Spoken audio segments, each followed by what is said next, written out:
And now, tonight's presentation of radio's outstanding theater of thrills, Suspense.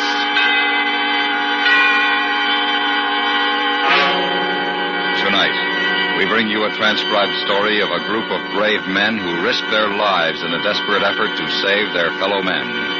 We call it Arctic Rescue. So now, starring Mr. John Stevenson, here is tonight's suspense play, Arctic Rescue.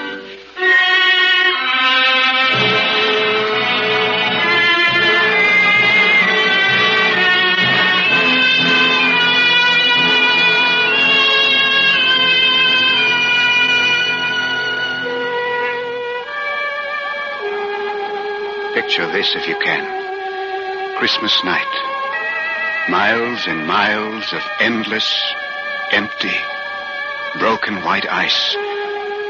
An ice floe drifting somewhere in the vicinity of the 73rd parallel, north of the Arctic Circle. Nothing but ice.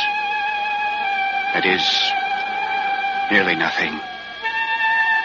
If you look carefully through the winter night, you'll see two tiny dark blemishes, the figures of two men. One twisted in an unconscious heap is our skipper, Jonathan Blake. The other figure, Gerald Stewart, first mate. Me. It makes a sorry picture, eh? Civilized men in a primitive wilderness of ice, waiting, helplessly, for death. Aye, a sorry picture.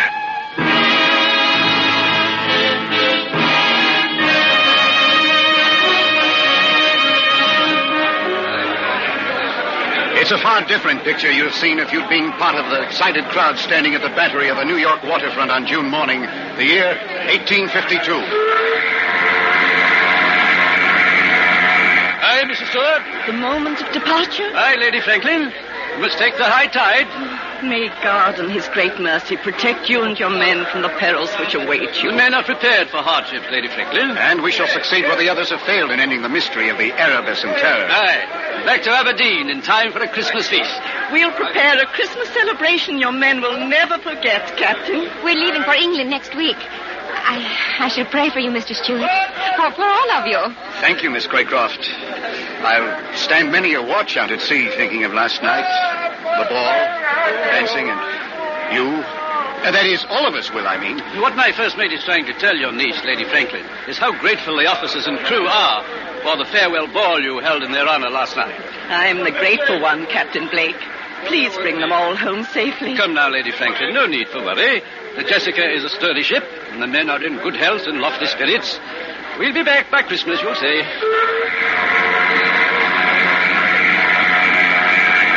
The tide will change. We must be on our way. Then goodbye and good luck, Captain. Goodbye, Lady Franklin. Miss Craycroft. Goodbye, Captain Blake. Goodbye, Mr. Stewart. Godspeed. Thank you.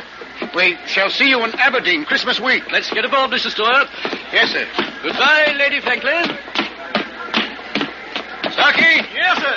Drop the gangway. Yes, sir. All hands at their mooring stations, Mr. Stewart. Yes, sir. And pass the orders to cast off. Aye, sir. All hands, prepare to cast off. All hands, prepare to cast off. Let go, 1 and 2. Let go, 1 and 2. Let go, 3 and 4. Let go, 3 and 4. Ship's underway, sir. Aye. Well, Mr. Stewart, fill your eyes with the sight of New York. It's the last of it you'll be seeing for some time to come. Aye, a good long time. I am, sir. As the Jessica moved slowly to the outer harbor, I watched a tiny, delicate white dot in the crowd at the wharf. She stood there beside Lady Franklin, waving. And I watched until the morning fog erased the sight of the New York waterfront.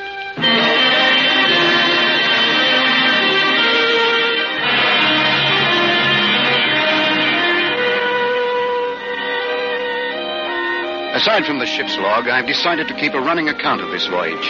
This account will be transferred to a watertight jar and thrown to the currents should any sudden disaster occur. The first 3 weeks of navigation north were merely a matter of settling down to ship's routine. On June 30th, after officers' mess, we sighted Point Farewell on the Greenland coast. The time had come for the captain to read a letter of instructions given to him by Lady Franklin. Captain Blake, I am sure you will do all that any man can in discovering the fate of my husband, Sir John Franklin, and his 2 ships, the Erebus and Terror. But my only fear is that you might sacrifice your lives in the unknown regions of the Arctic. Therefore, let me state that above all else, the preservation of the lives of you and your heroic companions is more important to me than the purpose of your journey.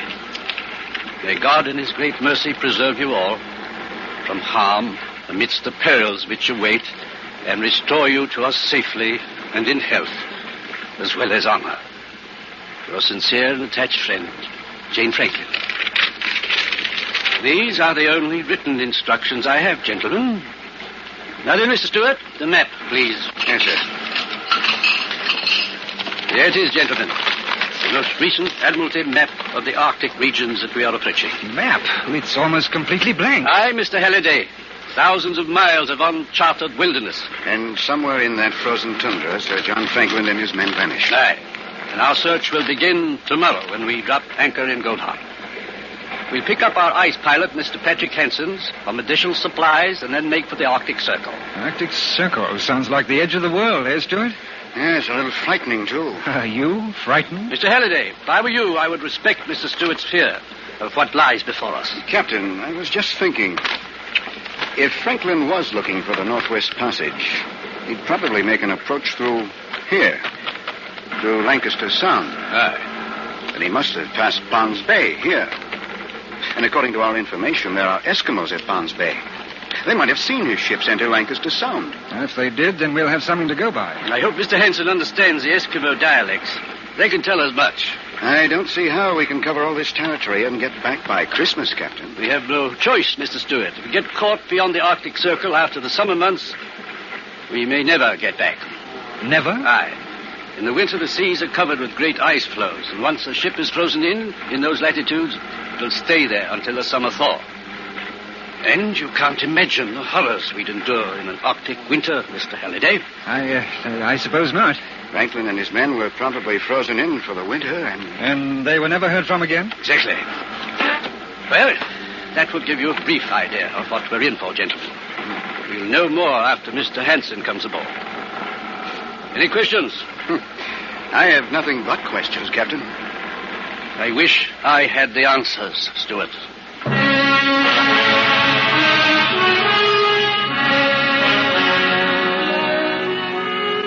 Noon the next day, we dropped anchor in the harbor of Godard. Here we could take on coal, additional winter clothing, dogs, and Eskimo drivers. And Mr. Hansen, our ice pilot. Godard was nothing more than a few huts of the Baffin Bay Trading Company. And as we prepared to go ashore, a longboat suddenly appeared alongside. Captain Blake. Aye? I'm Patrick Hansen, your ice pilot, sir. We were about to send a boat ashore for you, Mr. Hansen. No time for that, Captain. But we planned on picking up supplies and dogs. I brought them. They're in the boat. Well, what's the rush, Mr. Hansen? This is Gerald Stewart, my first mate. You never been to the Arctic before, Mr. Stewart. No. You'll take my word for it. We better get up there while we got the summer weather, you bet. All right, so we run into a little summer ice. The Jessica's prepared for it. Yeah. She looks like good, strong ship. We never seen an iron ship up here before. And steam engine, too. Well, that's not all the Jessica has. There's an additional iron plates across her hull, as well as added bracing thwartship. And the forward 10 feet of the bow is solid iron and razor sharp at the edge. What do you think that will do to your ice, Mr. Hansen? You wait and you see what the ice can do to a ship. Even an iron ship, Mr. Stewart. Mr. Hansen, you received my letters. Yeah. And you made inquiries about the Erebus and Terror? Yeah, they was here. They couldn't get dogs, so they headed for Pond's Bay. Across Baffin Bay. That's right. Just as we thought. Mr. Halliday? Yes, sir? Get those supplies aboard, then prepare the ship for sea. Aye, sir. Stewart, you can chart a course for us. We'll cross the Arctic Circle next and on to Pond's Bay.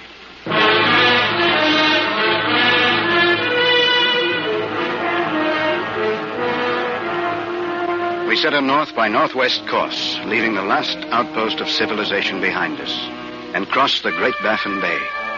On July 4th, we crossed the Arctic Circle without ceremony. Then we had ice freezing on deck and in the rigging. A day later, we saw our first floating iceberg. For this time of the year, we should not have seen either one.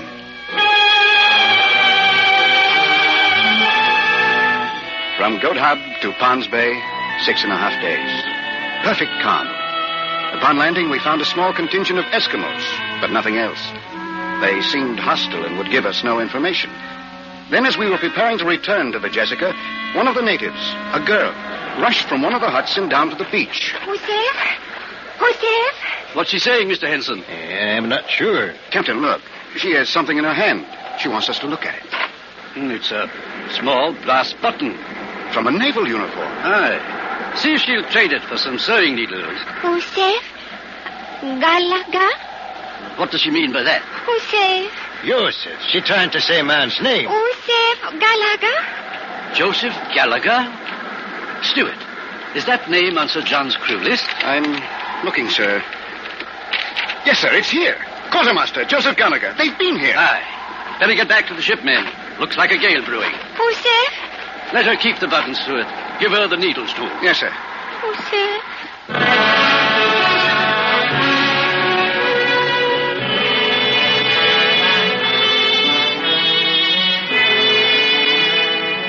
After leaving Ponds Bay, 2 months passed without incident. Then we entered Lancaster Sound and approached the scarcely charted islands along Barrel Strait. Then we encountered great mountains of floating ice, and we had only a few hours of twilight each day. We crossed the 75th parallel and north into Wellington Channel to Bathurst Islands, the last of the charted islands on my maps. Then on September 10th, weather changed. Northwest gales, sleet, and heavy fogs that forced us to a bare crawl. And worse, mammoth ice floes that closed in all around us. Mr. Stewart? Yes, sir. Keep an eye on the temperature. I am, sir. Ice! Dead ahead! Quartermaster! Starboard! 6 degrees! She's been getting smaller all the time. Captain, the temperature's still dropping. 10 above zero. What do you think of this lead, Henson? I think maybe we better back out of here. Back out?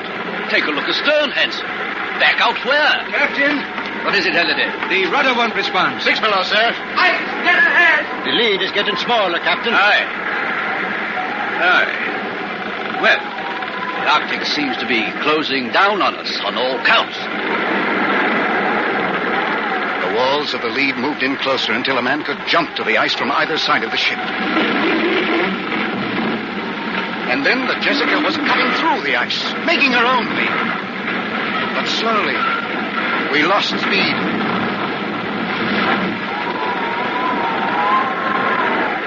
And then, finally, the ship gave up to the ice.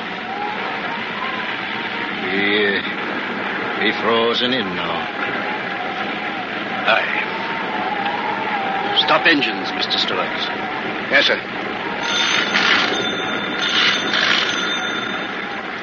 Well, Captain Blake, looks like we can forget about looking for Sir John Franklin and his ships. Now that we've frozen in, we're going to have to look out for our own lives, you bet.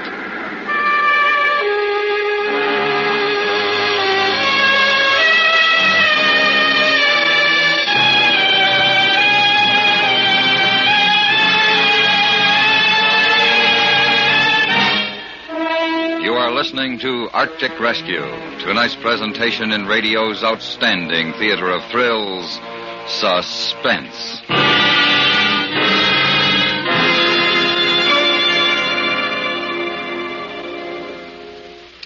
The precinct house, the hub of a policeman's life, is a world in itself. All the distorted, misguided emotions of humanity are channeled through its doors and dealt with by the men who work there, protecting us every hour of the day and night. You can get another authentic glimpse of this tense but tireless life Thursday on that brilliantly realistic CBS radio drama, 21st Precinct, heard every Thursday night over most of these same stations. Not only will you hear another exciting, incisive drama of police life, you will win a new knowledge of and respect for the men in precinct houses everywhere on 21st Precinct. And now we bring back to our Hollywood soundstage John Stevenson, starring in tonight's production, Arctic Rescue, A tale well calculated to keep you in suspense.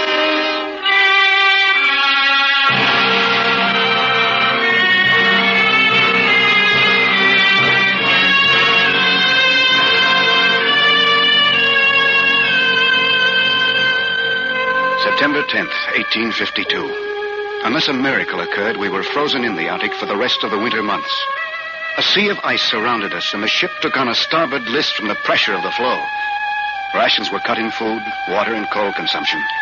Furious gales came and went. There were more freezing temperatures, often as low as 35 below. The doctor was a busy man. Nearly all hands suffered from frostbite, many from gangrene.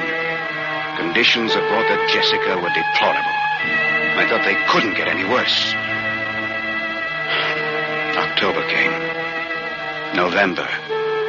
December. And we thought of home and the holidays. And of Lady Franklin and Miss Craycroft sitting alone at the Christmas feast that was to be held in our honor. On Christmas Day, the cook outdid himself. We had a feast aboard the Jessica on the last of the salt pork and the beef. And with the last of the Allsop's ale and minced meat, the cook made pies. And we had a celebration. Christmas Day, 1852. Men! The captain has a word to say. I dropped below to offer you my greetings on this holiday and to wish you a much happier Christmas next year.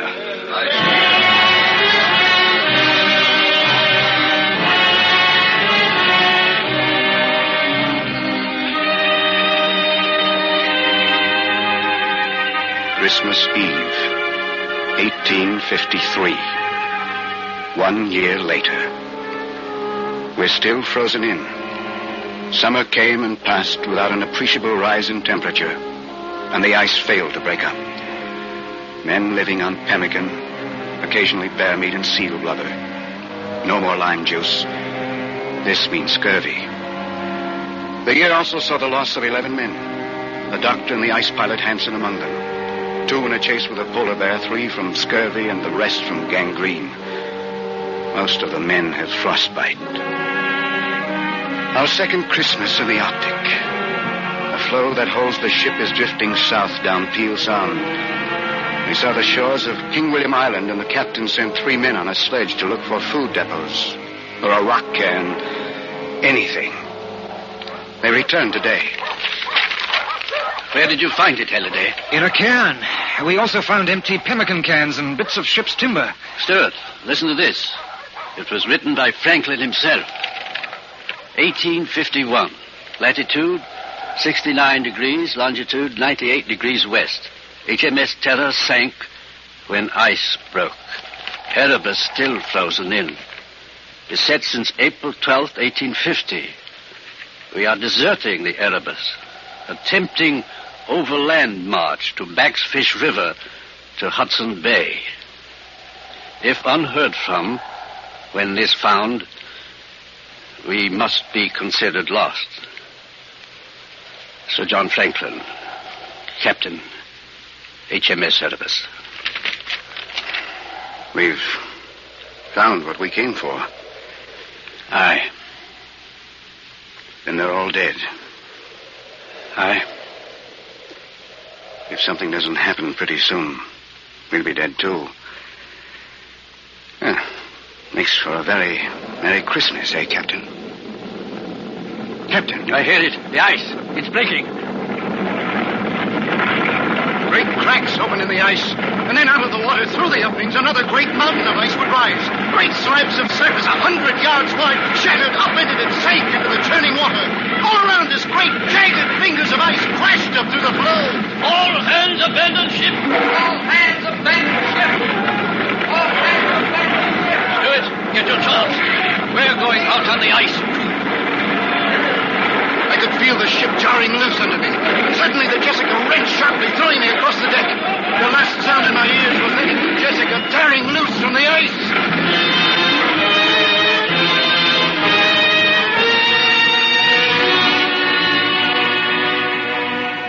Slowly, I became aware of a pain in my leg, then of movement.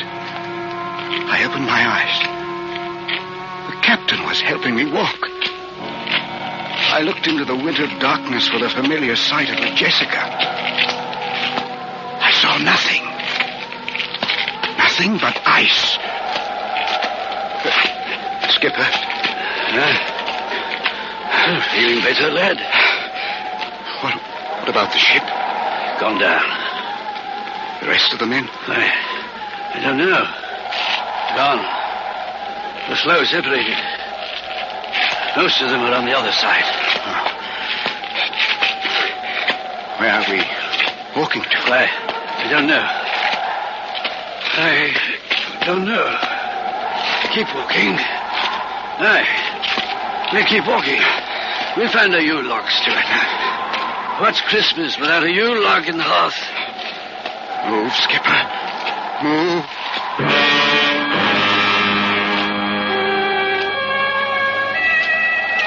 We walked on and on, climbing jagged hummocks of ice, falling through thin spots. Legs got wet, froze. We beat the ice off, walking in circles through the Arctic night. Endless circles.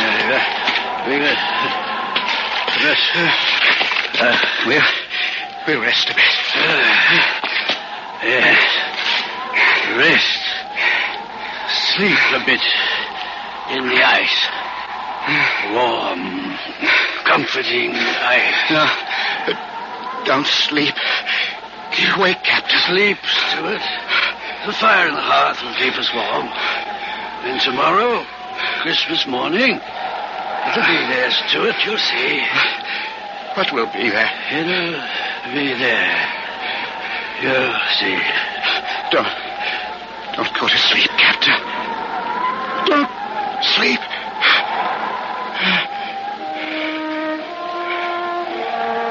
My eyes grew heavy.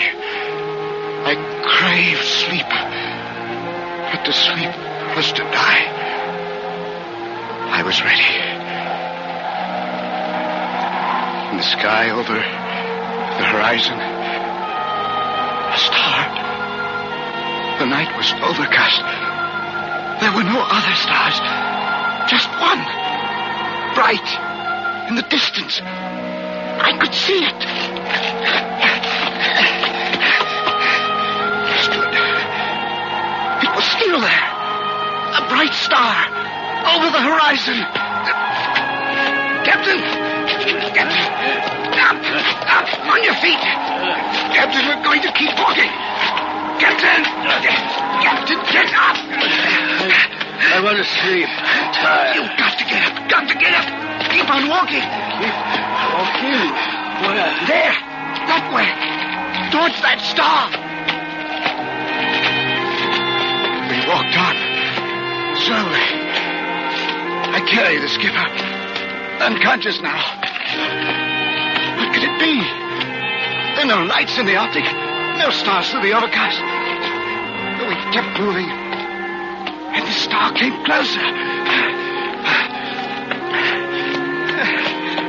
I couldn't believe what suddenly appeared. Through the darkness, directly beneath the star, was the vague outline of a ship. A ship! Wait! Wait! Help! Help me!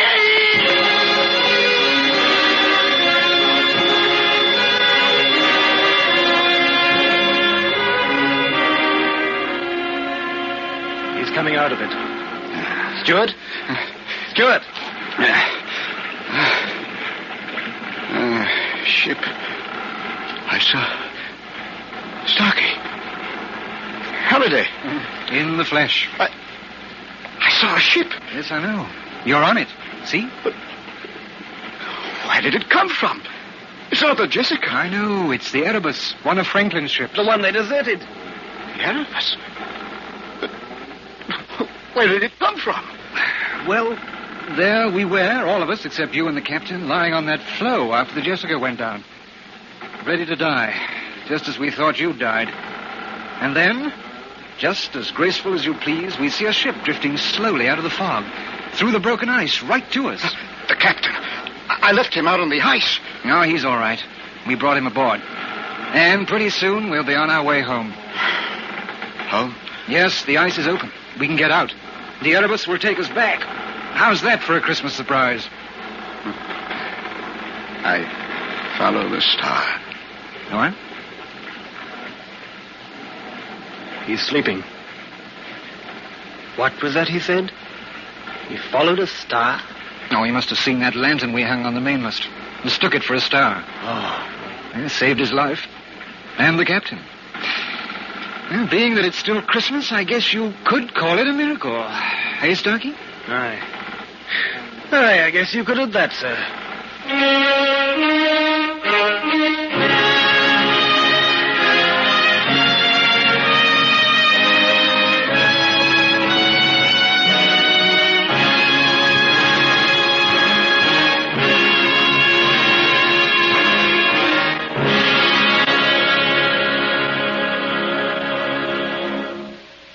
Suspense, in which John Stevenson starred in tonight's presentation of Arctic Rescue. Next week, the story of a man who thought the best way to commit murder was to plan it first. We call it Variations on a Theme. That's next week on Suspense.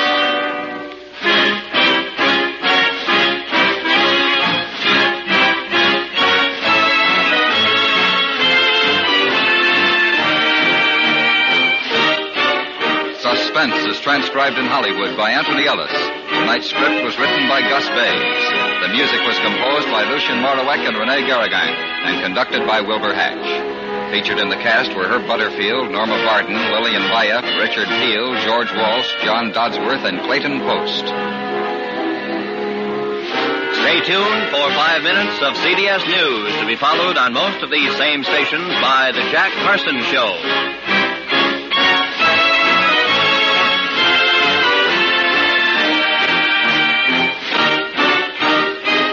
You hear America's favorite shows on the CBS Radio Network.